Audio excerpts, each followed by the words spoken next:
It was a bright afternoon, the kind that makes the road shimmer under the sun. A group of bikers cruised along the edge of the city, their laughter echoing through the wind.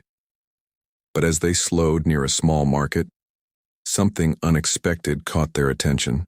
A frail boy, barely 10, standing by the roadside with a small, rusted bicycle. His eyes darted between the riders and his hands nervously clutched the handlebar. Gathering courage, he stepped forward and softly said, "Buy my bike, sir." The Kim bikers exchanged curious glances, wondering why a child would be selling his only toy. Then, almost in a whisper, he added, "Mommy hasn't eaten in 2 days." The noise of the engines faded. In that moment, the ride, the speed, the fun, everything stopped meaning anything. All that remained was the sound of a child's hunger wrapped in a plea that pierced straight through their hearts. The boy's words hung in the air like a weight no one could ignore. His voice was fragile, yet it carried the kind of pain that only hunger can teach. One of the bikers bent down and asked gently, "Why are you selling your bike, son?" The boy hesitated, his lips quivering as he looked away. "Mommy said she's fine," he murmured, "but I saw her crying last night because there's no food."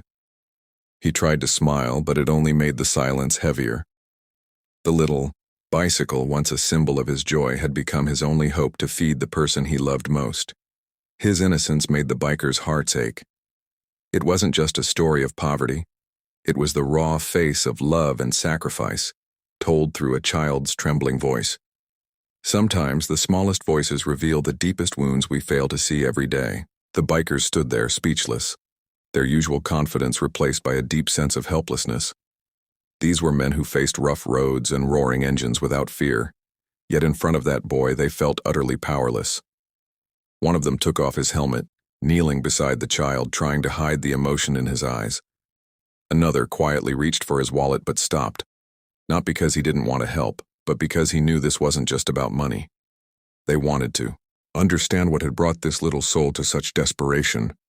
The group gathered around him, asking where his mother was, what had happened, and how long they'd been struggling. With each word the boy spoke, the truth sank deeper into their hearts. What started as a simple ride had turned into a journey of awakening, a reminder that humanity often hides behind unexpected encounters. The bikers decided to follow the boy home, riding slowly behind him as he pedaled his small bike through narrow streets and broken lanes.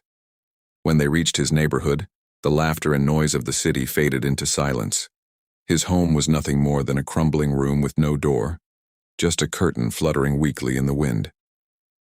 Inside, they found his mother lying on an old mat, pale and trembling from weakness. She tried to sit up when she saw them, forcing a smile despite her exhaustion. The boy rushed to her side, whispering that help had come. Through tearful eyes, she told them how her husband's relatives had taken everything after his death, leaving her and her son with nothing, not even the strength to fight back. The bikers stood still, realizing they hadn't just found hunger. They had found the cruel face of betrayal and loss. Without wasting a moment, the bikers sprang into action. Some rushed to the nearest shop, returning with bags full of groceries, rice, bread, milk, and fruit, while others arranged for a doctor to visit the mother.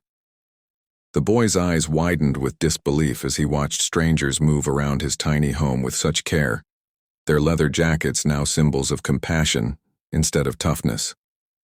The bikers gently handed him a warm meal, and for the first time in days his mother ate with trembling hands and tears in her eyes. They didn't just feed her body, they fed her spirit with hope. Before leaving, they promised to visit again, ensuring she would never go hungry. That day their roaring engines carried not just the sound of power but the echo of kindness, proving that sometimes humanity wears a helmet and rides on 2 wheels, their lives. They realized that kindness costs nothing, yet its impact lasts a lifetime. Sometimes fate brings people together not by chance, but by need. And in that meeting, humanity reveals its truest form. The bikers learned that real strength doesn't come from power or speed, but from the courage to stop and care. That day, their hearts rode farther than their bikes ever could.